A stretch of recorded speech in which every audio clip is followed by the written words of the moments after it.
الأصدقاء الأعزاء، الصديقات العزيزات في كل مكان، مرحبا.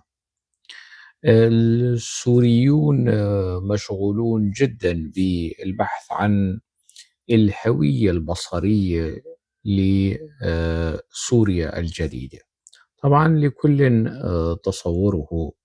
السلطة الحاكمة ومن يواليها من يعتبرون أنفسهم من سلالة بني أمية. شأنهم في شأن من يعتبرون أنفسهم من سلالة بني إسرائيل. لا نتنياهو من بني إسرائيل، من قبيلة بني إسرائيل، ولا كل من يحكم إسرائيل هم من قبيلة بني إسرائيل التاريخية المعروفة، ولا اللي بيحكموا سوريا حاليا لهم أي علاقة، أي آصرة ببني أمية الذين انقرضوا، والذين يعني تسبب في انقراضهم هم أبناء عمومتهم، يعني مش أنا، ولا مش محور الأقليات اللي بيحكوا عنه كتير، بني أمية أو الأمويون الجدد. ففي وحدة حال تشبه إلى حد بعيد أولئك الذين يحكمون إسرائيل وينسبون أنفسهم إلى قبيلة بني إسرائيل زورا وبهتانا، ونفس الذين يحكمون الآن دمشق وينسبون أنفسهم زورا وبهتانا إلى بني أمية. أنا في صفحتي على الفيسبوك طرحت فكرة من باب التندر والسخرية، يعني ذكرت أنه المحور الصهيو أموي أو الصهيو أمريكي. طاش حجر الأمويين الجدد وبدأوا بالشتائم والسباب و يعني ما نضحت به أفئدتهم البغيضة وعقولهم المريضة، قالوا يعني، والكل يعني تحت أسماء مستعارة، أسماء مزيفة، حسابات مزيفة. ربما البعض منهم يعني أشخاص حقيقيين ويعرفونني تماما يعني، لكنهم جبناء يعني لا يستطيعون المواجهة وجها لوجه. ما فيهم يواجهوا الشخص بدون قناع، لأنه أدمنوا لعبة الأقنعة، يظنون أن الحياة حفلة تنكرية أبدية إلى ما لا نهاية، وأن الأقنعة لن تسقط عن وجوههم. لا، الأقنعة سقطت. يعني أنا عندما أكتب على الفيسبوك وأرد، وعلى قناتي على اليوتيوب، يطلع لي واحد بيقول لي: أنت تقول هذا، أنت يا من تدعي الثقافة، يا من تدعي الأدب. لك يا قليل الأدب، الإنسان المثقف والأديب مثله مثل كل الناس، ينفعل، يغضب، يحزن، يشتم، بيروح التواليت، لديه شهوات.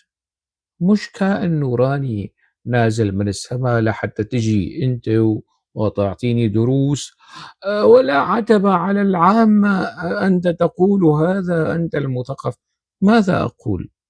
شو اللي بدك إياه أقول؟ اكتب على مزاجك، أقول ما تشتهيه حضرتك، يعني ما ينسجم مع تصورك المريض.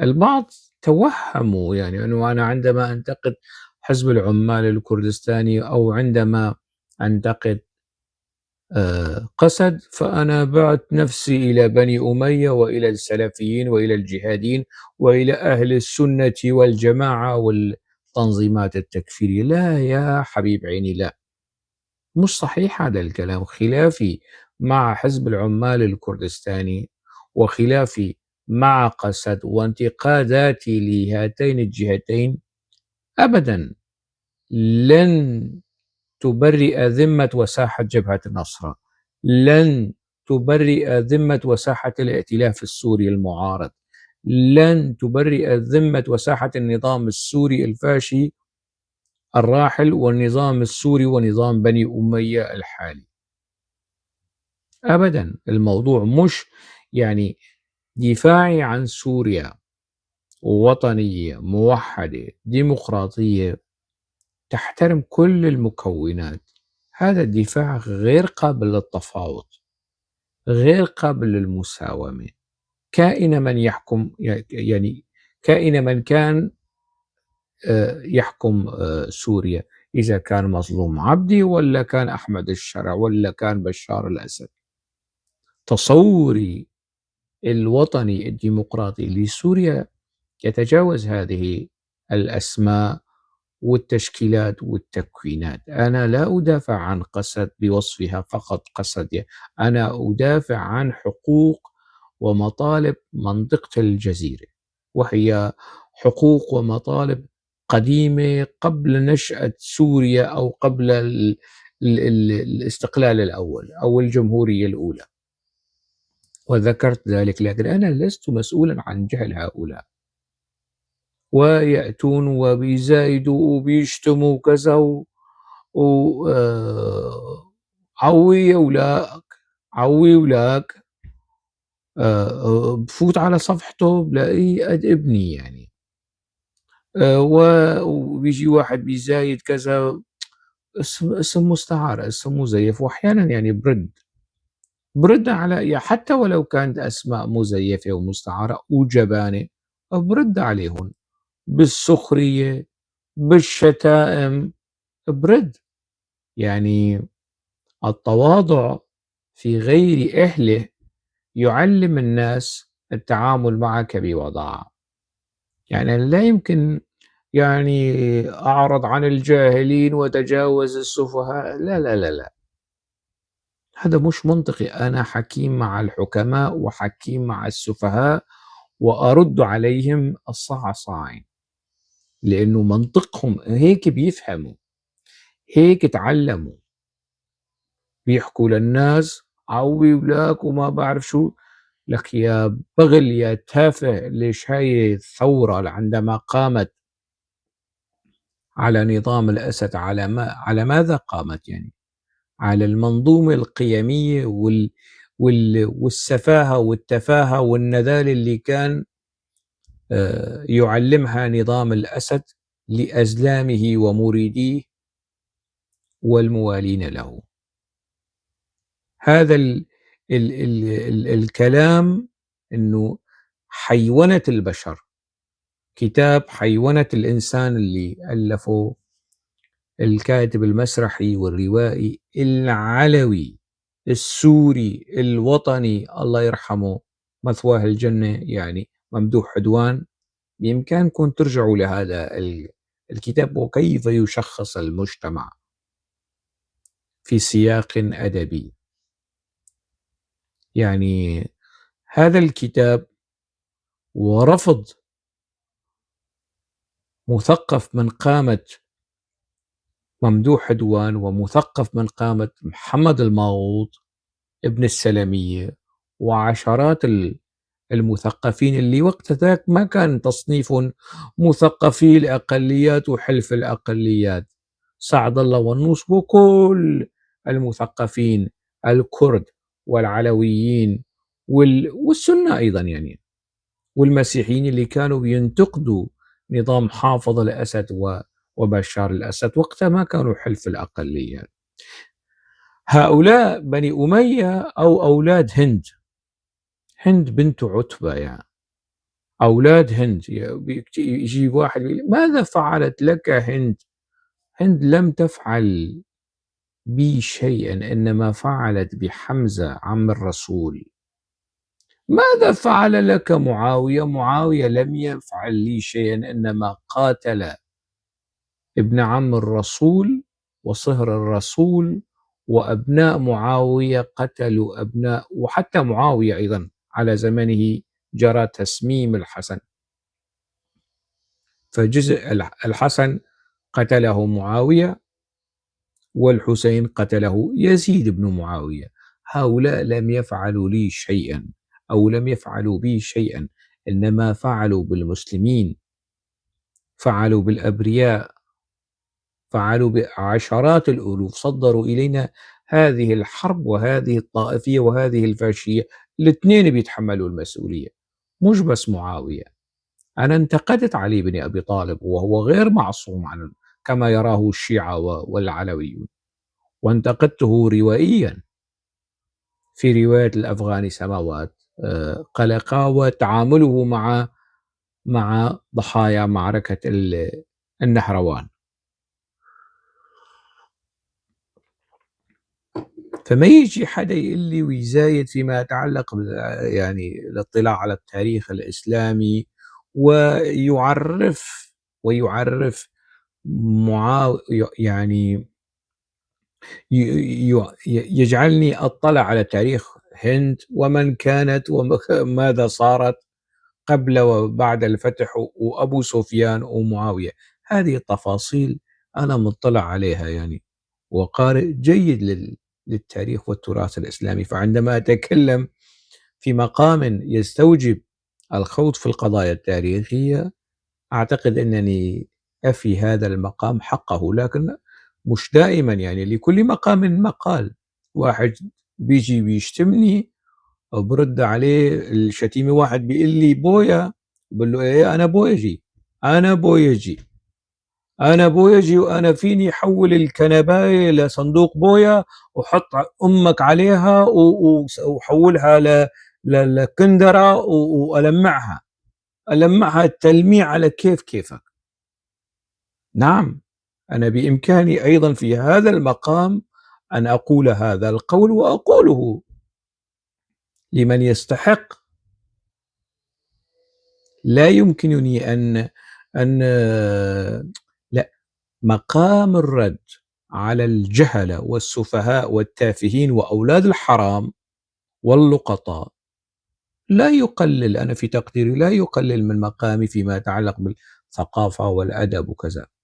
لا، حسب الشخص. مش يعني أنا مش مشكل بالنسبة لي أنزل من البرج العاجي الثقافي والأدبي وأعمل له كفين لواحد أزعر أو واحد تافه، واحد متواري خلف اسم مستعار، وبيجي بيحاججني وبيشتمني وبيقول لي عوي ولاك. فقط طبعا هني ما بتفرق معاهم نخب وعوام جماعة بني أمية، جماعة بني أمية الجدد اللي لا علاقة لهم إطلاقا ببني أمية وأولادهن. طيب، ما يتحسسوا طالما ينسبون أنفسهم إلى بني أمية فهم أولاد هند، ما يتحسسوا من هذا الكلام. يعطون أنفسهم التفويض والشرعية، أنه يحكي يطلع لك مذيع أو إعلامي محور الأقليات، بس لما تجي بتقول له المحور الصهيوني أموي بيتحسس بيتنركس. ما هذا الكلام؟ شو هالحكي يا أستاذ؟ يا أستاذ والله ما بيصير، أنت مثقف وكذا وأديب ليش هيك عم تحكي؟ بيشوف إعلام أحمد الشرع الرسمي والموازي كله نازل في الأقليات. يعني الشتائم والإهانات في حق الكرد لم تتوقف، بحجة قسد، بحجة بككة، بحجة ما بعرف شو، لم تتوقف. الشتائم ربما في حق العلوي خفت، في حق الدروز خفت، في حق المسيحيين خفت، ما خلوا مكون سوري وما استهدفوه. ونحن السنة، وأين كنتم؟ يطلع لي واحد زعطوط من وراء اسم مستعار وحساب مزيف على الفيسبوك، أين كنتم؟ بتجي بتشوف مواليده وصورته حامل الموبايل هيك وقدام سيارة في دورتموند أو في إيسن أو في إحدى المدن الألمانية أو الإسكندنافية، وبيجي بيمدح دولة بني أمية، وعادت سوريا إلى أبنائها الحقيقيين، وكأنه اللي يعني أهل السنة وجماعة بس كانوا أبناء سوريا الحقيقيين. أين كنتم عندما انتفضنا نحن الأغلبية؟ راح منا مليون وراح منا ما بعرف شو. أين كنتم؟ ونحن كنا مظلومين أهل السنة. إذا بترجعوا لحقبة البعث، مش لحقبة حافظ الأسد. يعني نظام حافظ الأسد كان نظام سني برأس علوي. قيادات حزب البعث اللي بيدعم حافظ الأسد عدوا على أصابعكم، يعني عبد الله الأحمر، زهير مشارقة، عبد الحليم خدام، كلهم سنة. وزراء الدفاع الذين تعاقبوا وساندوا وعاضدوا حافظ الأسد ضد رفاقه العلويين كانوا سنة. يعني شو اسمه، مصطفى طلاس والشرع، فاروق الشرع، يعني هو نسبه أكثر ثقة لآل الشرع من أحمد الشرع، وهو سنة. القيادات الحزبية والقيادات الأمنية الموجود، اللي من درعا واللي من دمشق واللي من حلب، أبو الشناءات وتشك وتش وأفا الحلبية، أو اللي من حتى من حماة وحمص، أغلبهم كانوا سنة. ورؤساء الوزارة عضوا، يعني شو، راجعوا أسماء أغلبهم سنة. ووزراء الداخلية أغلبهم سنة. قيادات الفرق الجيش والفرق الأمنية يعني النظام كان نظام سني برأس علوي. حتى على المستوى الديني والفقهي بيطلع لك واحد بيقول إيه محمد سعيد رمضان البوطي كردي، لكن مساندته لنظام حافظ الأسد كان بوصفه سنيا وليس بوصفه كرديا، لأنه محمد سعيد رمضان البوطي ولا يوم من الأيام حكى كلمة بحق الكرد، على العكس تماما. يعني أحمد كفتارو، مروان شيخو، نعم هؤلاء كرد، لكن دعمهم ومساندتهم لنظام حافظ الأسد بوصفهم سنة وليس بوصفهم كردا. ما يجي حدا يعني يحكي ويزايد فيها. أين كنتم؟ أنا كيف بدي أقنع واحد تافه، واحد غبي جاهل مو قريان مقالين أو كتابين بحياته، بيجي بيناقشني مش مطلع على أرشيف مقالاتي المنشورة في صحيفة الحياة، في صحيفة المستقبل، في الصحافة العربية، دعما للثورة السورية اللي كان اسمها الثورة السورية، مش ثورة بني أموية. نفس القصة سواها الخميني. الثورة على الشاه كانت ثورة وطنية شارك فيها الكل، لكنه انفرد بالموضوع وأطاح بالكل. الآن خميني سوريا، أحمد الشرع، نفس الأسطوانة، نفس السيناريو يتكرر. وأولاد هند اللي يعني بينسبوا أنفسهم لبني أمية زورا وبهتانا، وما في شيء أصيل، ما في شيء حقيقي. جيبوا لي عائلتين أو ثلاثة من العوائل الدمشقية أو الدرعاوية أو الحلبية يعود نسب إلى بني أمية.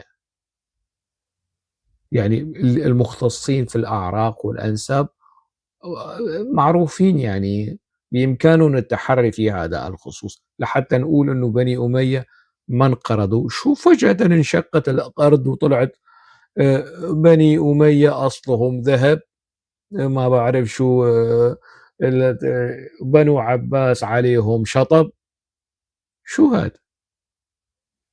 يعني ونازلين شتم بالناس، لا منطق، لا أخلاق في المحاججة، في النقاش ما في غير الشتائم والإهانات والاستهداف الشخصي لكل من ينتقد آل أمية الجدد والحكام الجدد اللي شو بدنا نساوي يعني مصير سوريا طلع من بين أيادي وبراثن آل الأسد وصار بين أيادي وبراثن جبهة النصرة وكل من والى وشايع وتابع هذه ال يعني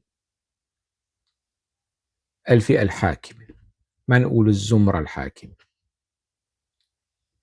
دائما هنالك يعني هذه الطريقة نفس الطريقة البعثية، يعني المحور البعث أموي حاليا يتعامل مع السوريين بنفس هذه الطريقة، وأنا سأرد عليهم كما رد ذلك الإنسان المواطن السوري البسيط قبل 13-14 سنة. هذا كان رده الحقيقي على سلوك نظام الأسد، وسيكون ردي الحقيقي على كل أولاد هند بنت عتبة. وداس على رقبتي، أنا إنسان ماني حيوان، أنا إنسان ماني حيوان، والعالم كله مثلي، ملايين من الناس صار فيها بسوريا خريطة البيضاء دعوسوا على الناس. أعتقد أنه ما في أوضح وأكثر صراحة وبساطة ووطنية وإنسانية من هذا الموقف الذي قاله يوما ما هذا المواطن السوري، والذي ينبغي أن يقال دائما لكل أولاد هند بنت عتبة الموجودين حاليا على كراسي المناصب، واللي بيجيبوا قهوة وشاي ونارة للمسؤولين الموجودين في السلطة حاليا. السوريون لهم الحق، نحن ما طلعنا ضد ظلم مشان يجي يحكمنا ظلم، ما طلعنا ضد طاغية مشان يجي يحكمنا طاغية، ما طلعنا ضد نظام فاشي مشان يجي يحكمنا نظام أكثر فاشية وأكثر دموية. مشان يكون معلوم هذا حق لكل السوريين، ينتقد بسخرية، ينتقد بجدية، ينتقد بطريقة ثقافية، هذا حق. والسوريون ما قصروا بصراحة فيما يتعلق بالرؤية البصرية لرمز من رموز الدولة، أو ما يصار اعتباره أنه رمز من رموز الدولة.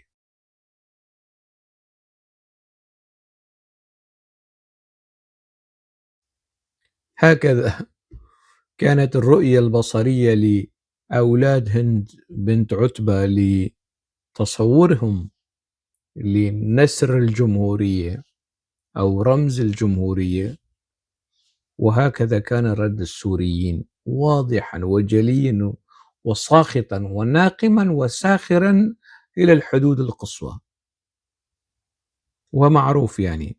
وهذا شيء مبشر، أنه طاقة الرفض والممانعة الموجودة لدى السوريين، وهدلون مش كلهم محور الأقليات، يا محور بني أمية، يا محور أولاد هند بنت عتبة.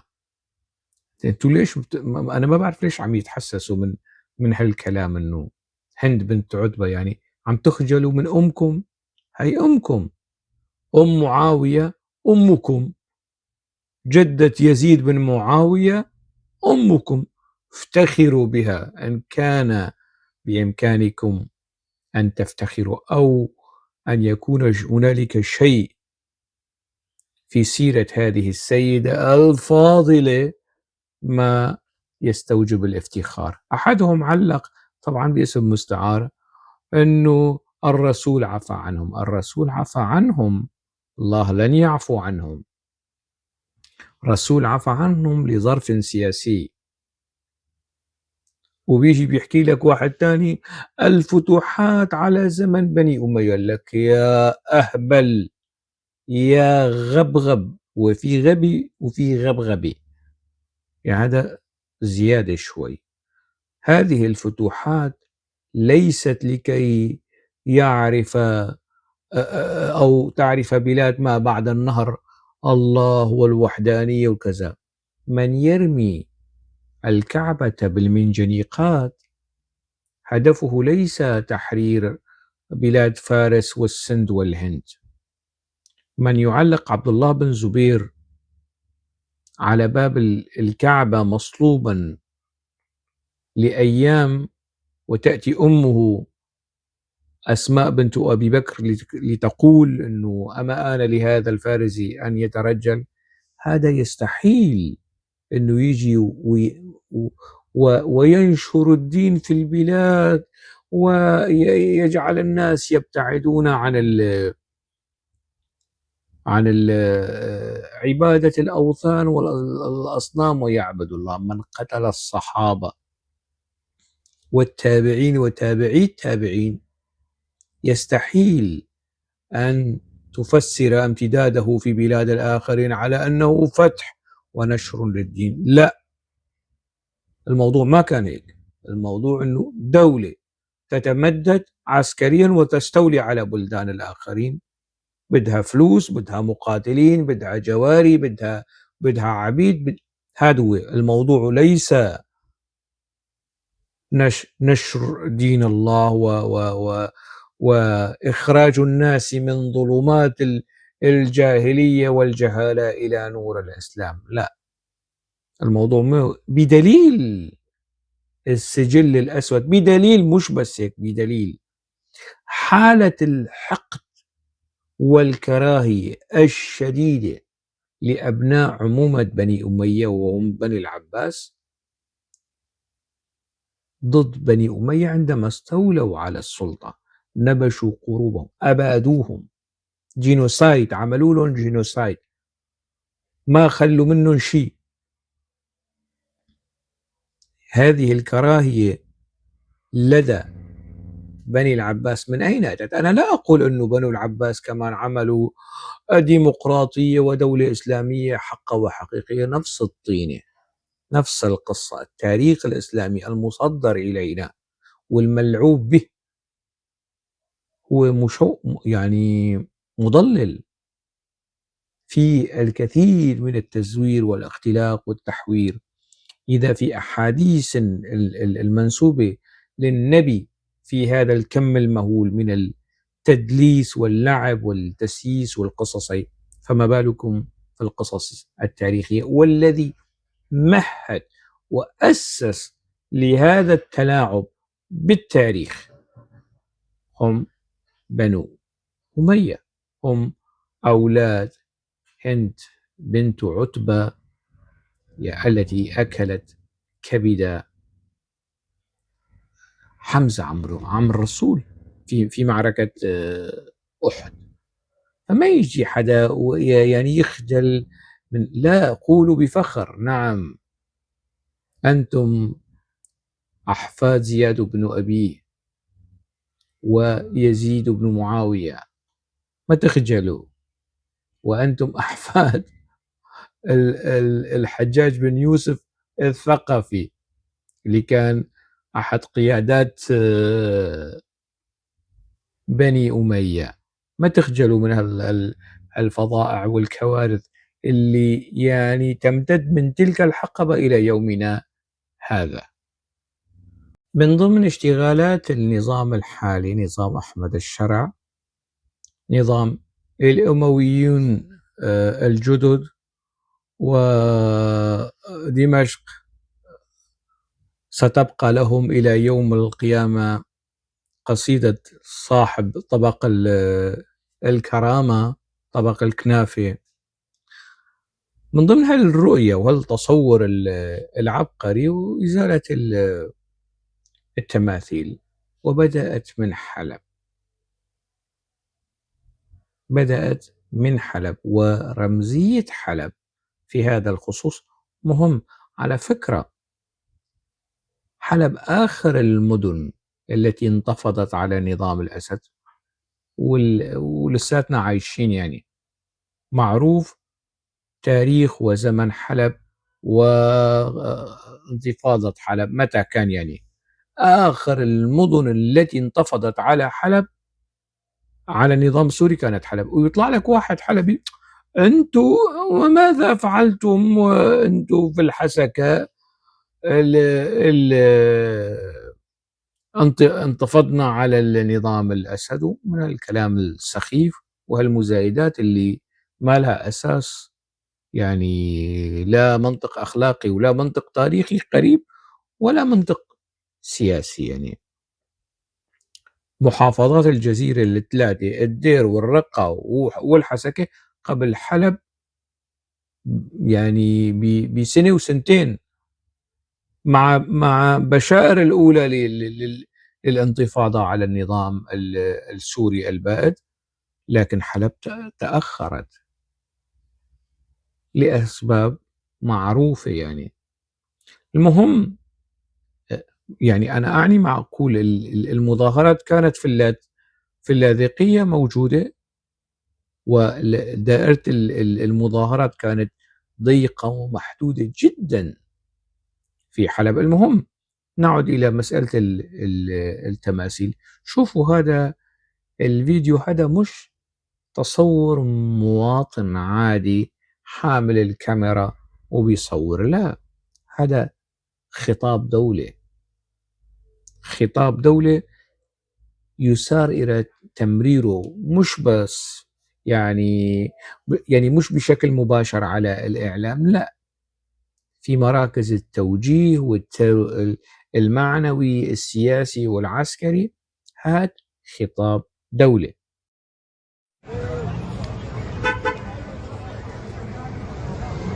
السلام عليكم. نحن داخل مدينة حلب، وتحديدا في ساحة سعد الله الجابري. الآن الإخوة سيزيلون هذه الأصنام الذي يعني نحتها المشركون منذ عقود عديدة، حتى لا يعبد إلا الله في الأرض.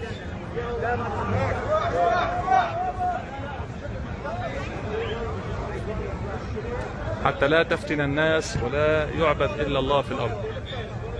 نعم.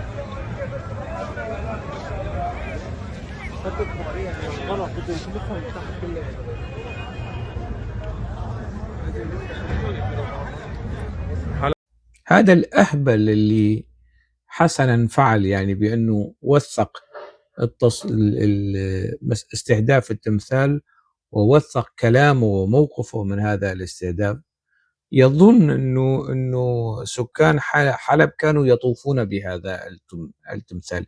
لديه هذا التصور الخرافي الغبي والجاهل انه اهل حلب والسوريون عموما يعني هم نفسهم الذين كانوا يطوفون بأصنام وتماثيل مكة. هذه النصب والتماثيل يعني موجودة يعني لها علاقة بجمالية، لها علاقة بذكرى معينة وشهداء. يعني نصب تذكاري يخلد الشهداء، مش للعبادة. يا أهبل، يا غبي، يا أموي. يعني كما مثل ما بيقولوا المصريين: ده أنت بني أمية بصحيح. يعني هذا النصب التذكاري مش للعبادة. الناس ما بتطوف حواليه، والناس بتعبد الله وبتروح على المساجد، واللي بيروح على الكنائس، وما حدا بيجي بيتعبد. مين مفهمك يا أهبل إنه الناس بتعبد التماثيل في سوريا، حتى ولو كانت هذه التماثيل موجودة في ساحات عامة؟ مين أملقنك بهالخرافات هي؟ على أي حال جرى ما جرى. لكن كمية الكراهية والبغضاء والأحقاد التي يكنها الأبناء المكون الأموي أو الأمويين الجدد أو أولاد هند بنت عتبة، الكراهية التي يكونونها ضد الكرد ربما تدفعهم إلى إزالة نصب وتمثال البطل الكردي الإسلامي صلاح الدين الأيوبي من أمام قلعته، قلعة البطل الإسلامي الكردي صلاح الدين الأيوبي في دمشق. ممكن يعني كل شيء وارد، ممكن تتوقعوا أي شيء من هذا النظام تحت بند رؤية بصرية جديدة لسوريا أدلجت كل شيء في سوريا، الإعلام، نقابة الفنانين، كل شيء أدلجت كل شيء وفق هذا التصور، تصور الأمويون الجدد. يعني هلا فهمنا أنه لمكافحة أو مناهضة تأثير النظام الإيراني يستوجب العودة إلى بعض الأمور والقضايا، لكن ليس بهذه الطريقة، ليس بهذه الطريقة السلفية الأموية المقيتة اللي بتكره الناس، وبيطلع لك واحد من ألمانيا أو هولندا إذا اللي مو عاجبه يغادر البلد وهو برات البلد، هو ما بده يرجع على حاضرة على طبق الكرامة، ما بده يرجع يعني. وبيقول اللي مش عاجبه يطلع لبرا، عزبة أبوه يعني ورثها عن أبوه، من يحكمون سوريا الآن ورثوا سوريا والسوريين من الأمويين. يعني مجنون بيحكي وعاقل يسمع.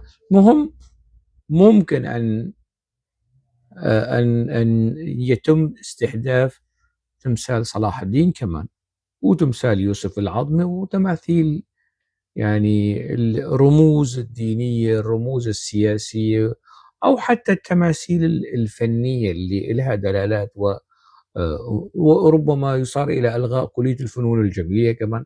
هذا كل شيء وارد، كل شيء وارد. وإنه يا أخي أحمد الشرع منيح ومحترم، بس اللي حواليه يعني منايك وعرصات. يصار نفس القصة، نفس السردية كانت تقال على بشار الأسد. يعني بشار الأسد بده إصلاح، بده يزبط، يعني والله كتير منيح، بس اللي حواليه منايك وعرصات ومجرمين.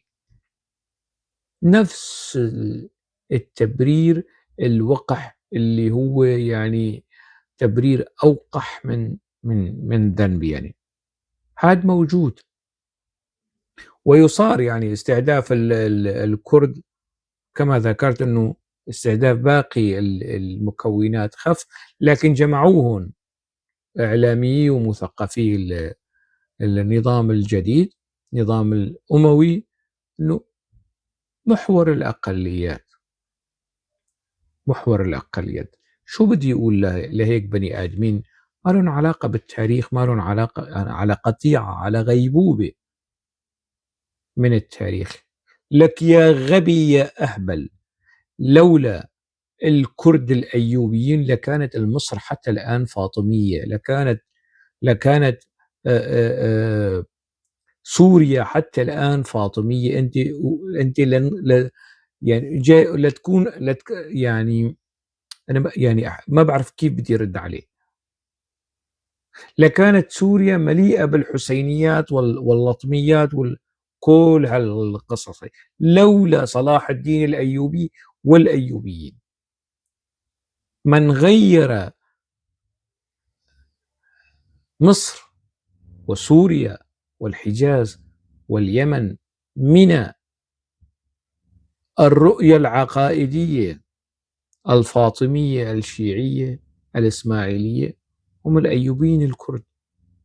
ومن أتى فيما بعد أيضا يعني وعزز هالحضور في مصر هم أولاد وأحفاد محمد علي باشا اللي أصولهم كمان كردية. فأنت على مين جايد زايد،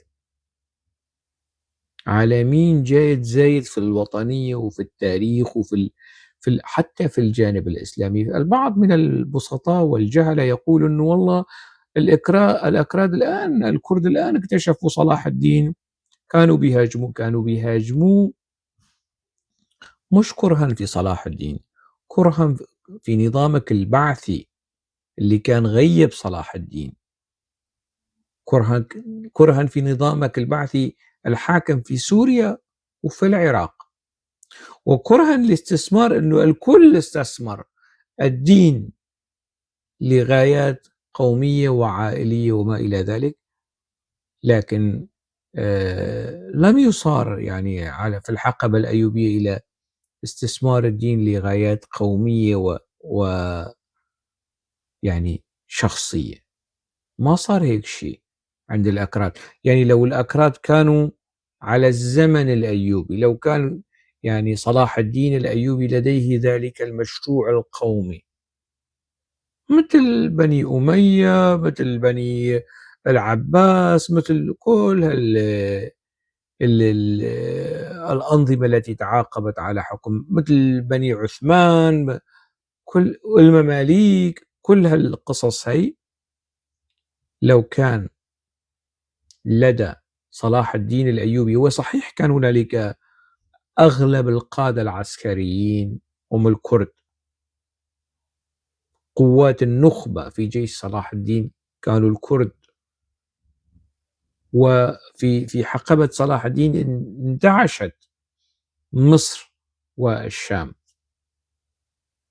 في تلك الحقبة. وفيما بعد يعني على الزمن العثماني أتى عهد الظلمات ودخلوا في بحر الظلمات، يعني العالم العربي ككل. جاي واحد بيقول لي أنت يعني صلاح الدين كان قائد إسلامي. نعم كان قائد إسلامي وخدم الإسلام وخدم المسلمين أكثر من بني أمية، خدم الإسلام والمسلمين أكثر من بني عباس وأكثر من الفاطميين كمان.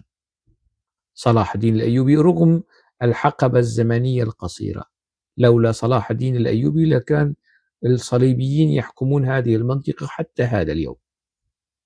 فصلاح الدين خلصكم من العدوان والهجوم الصليبي الأوروبي، وخلصكم من العقيدة الشيعية اللي حاليا أنتم يعني على أساس كل من ينتقد نظام أحمد الشرع فهو شيعي. أنا بنتقد بقول المحور الصهيو أموي أو محور أولاد هند بنت عتبة، فبيقولوا أنت شيعي فورا تلقائيا أنت شيعي.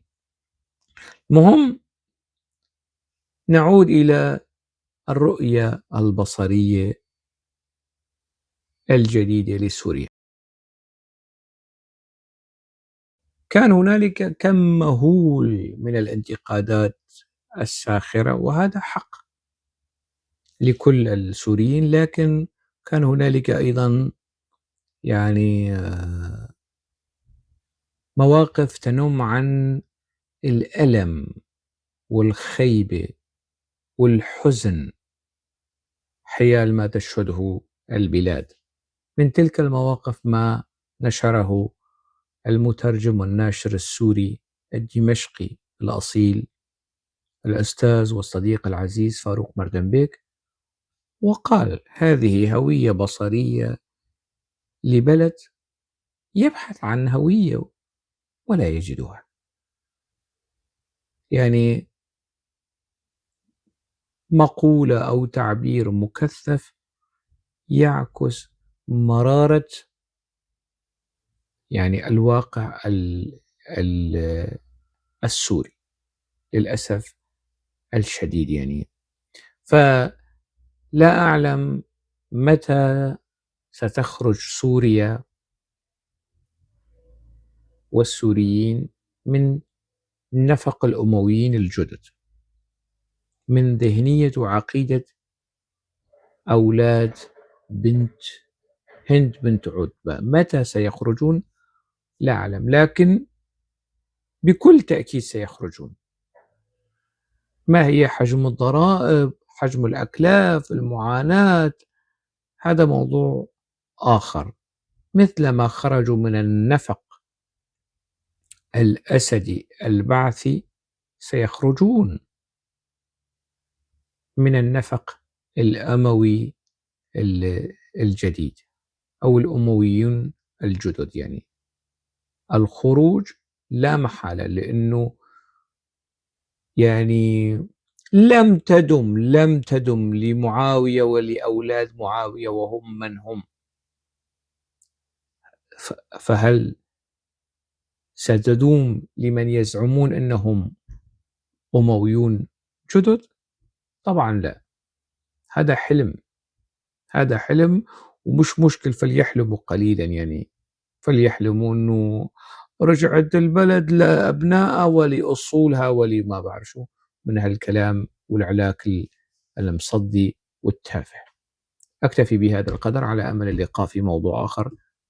دمتم بألف خير.